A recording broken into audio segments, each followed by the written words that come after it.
Acrisius tidak akan memiliki anak laki-laki, namun cucunya akan membunuh Acrisius. Jadi dia mengirim Perseus pada misi yang mustahil, membawa kembali kepala Medusa. Assalamualaikum warahmatullahi wabarakatuh. Hai sober. Nah, teman-teman udah pernah nonton film Clash of Titan belum? Atau mungkin udah pernah lihat gambar orang ini? Atau pernah dengar kata-katanya gitu? Kenalin nih, Perseus. Perseus adalah pahlawan generasi pertama dari mitologi Yunani yang terkenal karena pemenggalan kepala Medusa yang hebat. Monster yang mengubah semua orang yang memandang wajahnya menjadi batu. Dia juga menyelamatkan Andromeda dari monster laut tersebut. Seperti kebanyakan pahlawan mitologi, silsilah Perseus menjadikannya putra dewa dan manusia. Perseus adalah pendiri legendaris kota Peloponnesia di Mycenae, rumah Agamemnon, pemimpin pasukan Yunani dalam Perang Troya, dan ayah dari leluhur legendaris Persia, Perses. Acrisius, Raja Argos, pusing melintir nih karena nggak punya anak cowok, buat kayak nerusin tahtanya gitu loh. Danae, putri sematawayangnya nih, walaupun cerdas dan baik hati, tapi nggak bisa diterima oleh rakyat. Acrisius yang udah semakin tua nih, kemudian mendapatkan ide untuk bertanya kepada orakel di Delphi. Orakel alias peramal, ajudan dewa Apollo, dikenal sebagai sumber informasi paling akurat di zaman Yunani kuno loh. Sayangnya dia tuh kayak jarang ngomong langsung to the point gitu loh, alias suka belibet-belibet gitulah, muter-muter gak jelas. Maklum, sang orakel itu gadis ABG yang baru berusia 13 tahun yang setiap kali menjalankan ritual ramalan kayak selalu menghirup asap rempah bakaran yang membuatnya flying so high like a D6. Ketika Acrisius mampir ke Delphi dan bertanya kepada orakel apakah dirinya akan memiliki anak laki-laki, jawaban orakel yang baru berusia 13 tahun tersebut adalah Acrisius tidak akan memiliki anak laki-laki, namun cucunya akan membunuh Acrisius. Mendengar ramalan mengerikan ini, Acrisius selalu pulang dan mengurung putrinya di kamar yang tertutup rapat. Acrisius melarang putrinya bertemu siapapun untuk mencegah sang putri memiliki keturunan yang akan membunuh sang kakek nantinya. Peristiwa di pinggirnya Danae terdengar sampai gunung Olympus dan tentu saja menarik perhatian sang raja dewa paling gatel semitologi Yunani. Zeus mengambil rupa seekor elang dan kemudian terbang mengelilingi Argos, diamatinya istana Raja Archesius, dan benar aja gak ada hasil yang mengingkari usahanya. Zeus menemukan celah nih guys, di genteng istana Acrisius terdapat kayak lubang di kamarnya, pas banget di kamar si putri cantik jelita. Zeus memutar otak dan seperti petualangan-petualangan cintanya yang terdahulu nih guys, dia tuh memutuskan untuk mengambil rupa lainnya. Jadi sapi udah, jadi double gender udah, jadi angsa juga udah. So, kali ini sesuai kondisi dan situasi, Zeus mengubah dirinya menjadi hujan emas. Tetesan air hujan emas masuk melalui celah genteng kamar Danae dan kemudian menyentuh Danae dengan segenap cinta dan kehangatan. Sang jelita kemudian hamil dan melahirkan seorang anak berambut emas bermata biru yang kemudian dinamakan Perseus yang kelak akan menaklukkan Medusa, sang monster berambut ular dengan tatapan mematikan. Setelah Danae melahirkan nih guys, Acrisius mengirim dia dan anaknya pergi dengan mengunci mereka di peti dan membuangnya ke laut. Tega banget ya. Terombang-ambing di tengah lautan selama berbulan-bulan loh guys. Peti itu akhirnya terdampar di pulau Seriptus yang diperintah oleh Polydectes. Mereka kemudian berhasil diselamatkan oleh Dictys, seorang nelayan yang juga saudara dari Raja Polydectes. Nah, ketika Polydectes mencoba untuk merayu Danae ini, mamahnya, Perseus sering banget buat ngejagain ibunya. Polydectes itu menganggap Perseus sebagai pengganggu dan penghalang. Oh ya guys, Polydectes itu selalu menggunakan berbagai cara buat keinginannya terkabul. Jadi dia tuh kayak ngerencanain sesuatu nih. Rencananya itu agak gimana gitu ya guys menurut aku. Jadi dia tuh malah menikahi cewek lain. Sang Raja Polydectes itu menyuruh warganya buat ngadu dirinya sendiri. Wait, dia kan raja, kenapa malah minta kado dari rakyatnya ya? Lucu sih. Polydectes itu tahu sebenarnya Perseus gak bisa ngasih apa-apa ke sang raja. Makanya tuh diadain acara kayak gitu. Nah terus sang raja dengan liciknya malah nyuruh Perseus ke sebuah misi. Jadi dia mengirim Perseus pada misi yang mustahil, membawa kembali kepala Medusa. Waktu itu lagi gempar-gemparnya berita tentang Medusa yang dikutuk jadi Gorgon guys. Kepala Medusa itu ngerinya minta ampun. Rambutnya ular, matanya merah, ya pokoknya ngeri banget deh. Oh iya, siapa aja yang memandang muka Medusa nih, terus ditatap balik, bakal berubah jadi batu. Tambah ngeri lagi kan? Perseus yang mendengar hal itu ingin nyerah, tapi gairahnya kembali bangkit setelah dia mengingat ibunya. Wow, anak berbakti nih.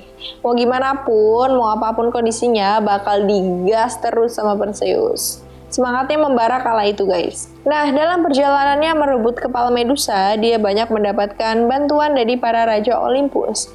Ada Dewa Athena yang ngasih perisai emas. Perisai itu dipoles dan jadinya kayak cermin gitu loh guys. Lalu Dewa Hermes, dia ngasih sepatu super cepat yang bisa membuat Medusa ketar-ketir. Terus Dewa Hades dan Hephaestus juga turun tangan. Dari Hades, dia mendapatkan helm kegelapan, dan dari Hephaestus, dia dapat pedang yang sangat tajam. Sekali penggal, bakal lepas tuh kepala. Nah, dengan bantuan itu, akhirnya Perseus mendatangi kediaman Medusa. Dengan gagah dan berani, Perseus duel dengan Medusa. Akhirnya, Perseus dapat memotong kepala Medusa tanpa berubah menjadi batu. Wah, keren kan? Dia kemudian memasukkan kepala yang terpenggal itu ke dalam karung dan kembali pulang ke ibunya nih guys. Dia kemudian beristirahat di Taman Asperities. Di sana juga ada Titan Atlas yang lagi nerima hukuman menahan langit di pundaknya.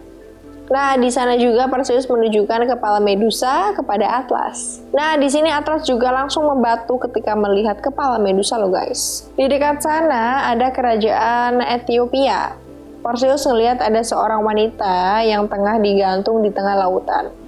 Dia digantung gitu buat dijadiin makanan dari raksasa laut yang bernama Seto. Nah, gadis yang dirantai itu namanya Andromeda. Dan ketika Perseus pertama kali ngeliat, dia jatuh cinta sama gadis itu loh guys. Andromeda dirantai karena ulah Poseidon. Ratu Kasipoia itu sombongnya bukan main guys. Nah, si Poseidon gak terima dan menjadi marah. Nah, hukuman itu berupa Andromeda yang dijadikan tumbal kepada monster laut. Di sini kepala Medusa berguna banget loh guys. Dia mengambil kepala Medusa, terus dia tuh kayak nunjukin kepala Medusa ke arah monster itu. Seketika monster itu berubah jadi batu. Dengan cepat, Perseus memenggal kepala monster itu dengan pedang yang digunakan buat memenggal kepala Medusa guys. Setelah itu juga, mereka berdua kembali pulang ke rumah Andromeda. Di sana dia dikenali nih sama orang tua Andromeda. Perseus langsung ngelamar si Andromeda. Nah, setelah menikah, mereka berdua pulang untuk menemui ibunya. Perseus balik-balik bawa bini anjir. Perseus dan Andromeda terus pulang nih buat ngenalin sama mamahnya. Nah tapi mamanya itu lagi main petak umpet guys. Enggak. Dia lagi sembunyi dari kerajaan Polydectes. Dia bersembunyi dibantu sama Dictys yang dulu juga pernah ngebantu emaknya Perseus. Nah, ketika Perseus sudah sampai rumah, dia malah tahu kalau Raja Polydectes berperilaku buruk kepada ibunya. Dia otomatis naik darah dong. Keduanya sama-sama kaget. Raja Polydectes kaget karena Perseus berhasil dalam misinya. Perseus kagetnya bukan main, lantaran ibunya dijadiin incaran sang raja. Dengan emosi yang memuncak, dia langsung nunjukin kepada raja hadiah yang dia minta untuk diambil oleh Perseus. Kepala Medusa. Nah, siapa aja yang udah ngelihat kepala Medusa nih guys, bakal jadi batu otomatis. Raja Polydectes dan pengawalnya itu berubah jadi batu semuanya. Untuk mengisi kekosongan tahta raja, Perseus kemudian nyuruh Dictys buat mengisi tahta raja atau ngegantiin gitu lah ya. Jadi ini kayak balas budi gitu loh guys. Dictys kalau di total udah 2 kali nyelamatin ibunya Danae. Jadi ya wajar dong kalau Perseus berterima kasih sama Dictys. Akhirnya Dictys jadi raja. Nah, gimana dengan kepala Medusanya? Kepala Medusa adalah senjata yang sangat ampuh. Setelah merubah Raja Polydectes dengan pengawalnya jadi batu, Perseus kemudian menyerahkan kepala Medusa kepada Dewi Athena yang telah membantunya.